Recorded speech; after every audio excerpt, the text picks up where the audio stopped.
Hi, this is Matthew Kenselo, and in this video I want to share a story of something that happened yesterday, and I felt really compelled since yesterday to make this video. A lot of people who know me know that I'm the author to Juggling the Issues Living with Asperger's Syndrome, and on this YouTube channel I have lots of videos for autism awareness and acceptance from my first-hand experience. I'm also exposing a lot of things that happen in the neighborhood, discrimination, ableism, and such as well. Yesterday something great happened in my life, and it was very subtle. You know, it's very trivial to everybody else, but to me it was just a wonderful experience. And so I was walking back there in Costa Mesa and I ran into a group of people. The only difference is that I knew a lot of these people. They were friends of mine from elementary school to high school. I heard my name being called, I looked up, I recognized him, and then I recognized another, and then another, and then another. And they were, stoked to see me because this is the first time since high school graduation, for the most part, that we've seen each other. So that would be about 7-8 years. And it was wonderful to see them again, and they seemed pretty amazed to see me again. And so that moment right there really made my walk. And of course I do run into friends here and there over the years, over the months a lot. It was wonderful to see them again.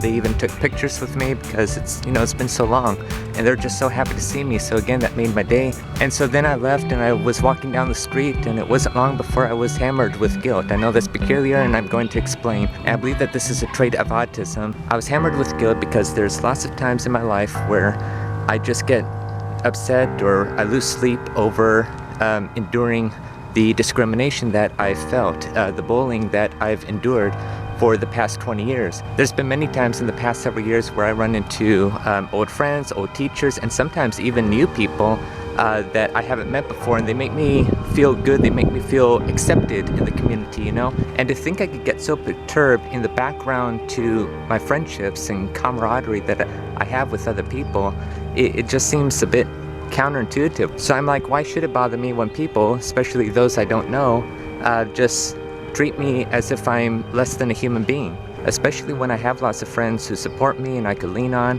and of course what I want to do is support them back as well. Another thing that stressed me out over the years is when I was writing my book, like back in 2017 and such, and I started to tell things in my book to expose things that have happened to me in my life, and then as I was writing it and getting it published and everything, I would run into friends, and they would make me feel very good and accepted, and I just felt guilty because it's like I'm holding on to the pain of things that probably shouldn't matter. But having autism, that's the difference, and that's what everyone needs to be aware, is that us who have autism, we can't forget. It's like impossible for us to forget, and not just forget the thought of what happened, but the feelings inside that it caused us.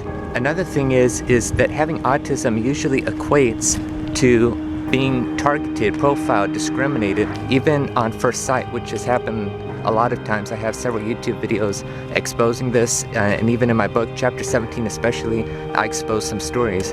And again, as I was writing the book and getting it published, I kind of worried, like, what would my friends think if they read the stories that really happen in my life, and then they realize how much hurt that I'm carrying and can't let go. They might think that I don't trust them, but I do trust them, and I really do appreciate their friendship.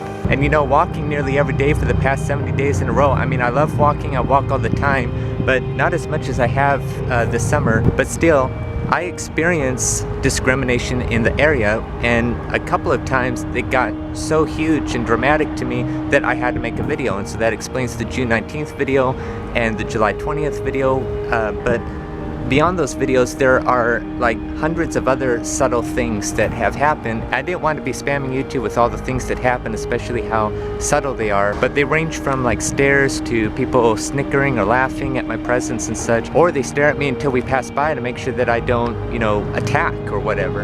And that's how I'm viewed in this area. And yes, it sometimes perturbs me, and sometimes more than others, and then that turns to guilt because I don't want my friends to think I don't trust them. I do trust them. One of my most recent somewhat perturbing discrimination that I faced, that was so subtle and trivial to, I'm sure, most everybody else, happened a couple of days ago, and I was crossing Irvine and East 17th Street, and some teenagers on their bicycles started to be sarcastic. Take a listen.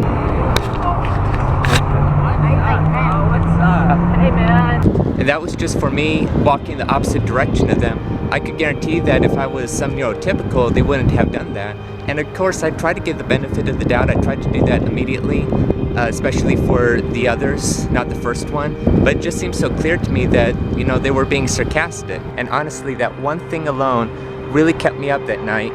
I couldn't study, I couldn't concentrate on what I was reading, on what I was studying. I'm studying a lot of things right now, and I just couldn't concentrate that night, just like March 20th when I got near ran for my life. But that's a long video. But then I run into friends of mine, and then I just feel guilt that I've been holding it in. But that's the thing with autism.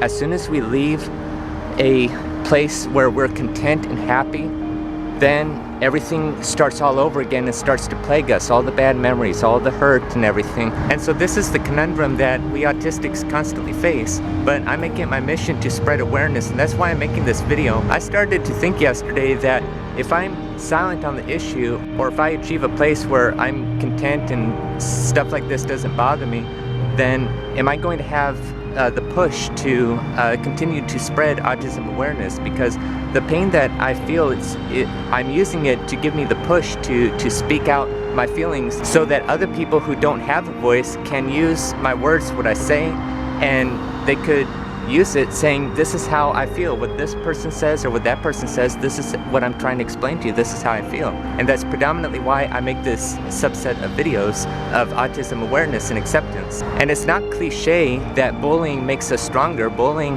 and teasing and ableism kind of it made me stronger. I'm using the nerves and the pain to help give me that push up the hill, metaphorically speaking, and achieving a place where I could voice my opinions and help the voiceless so that people could understand, put aside the differences. So this video is, to say thank you to my friends, whether I know them personally or on social media.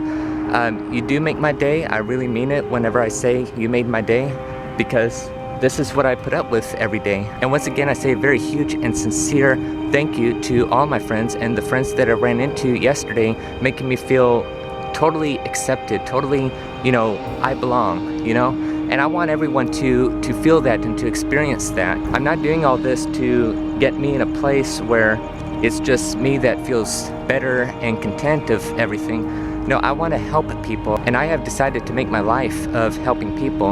And, it's therefore more painful when I get discriminated throughout the neighborhood every day, because I'm willing to lay my life down to help them, whether it's to be a friend to them or encourage them or motivate them, like you have a purpose and on from there, or if it's to help them in math or science or something, because I want to be a teacher, a math and science teacher, and they just don't recognize that, I'm trying to help all this time. So wherever you're at in life, there is a reason why you're here. I'm never going to not believe that. And I am challenging you to find that purpose, find your passion, try it out, don't give up, and just keep going, because I believe with all my heart that there's a reason why you're here. So if you're bullied due to any disability, physical or developmental, or by a medical condition, asthma, allergies, whatever, just realize that that doesn't make you any less than a human, and that there's a reason that you're here. I didn't give up because of my autism. In fact, it's making me stronger.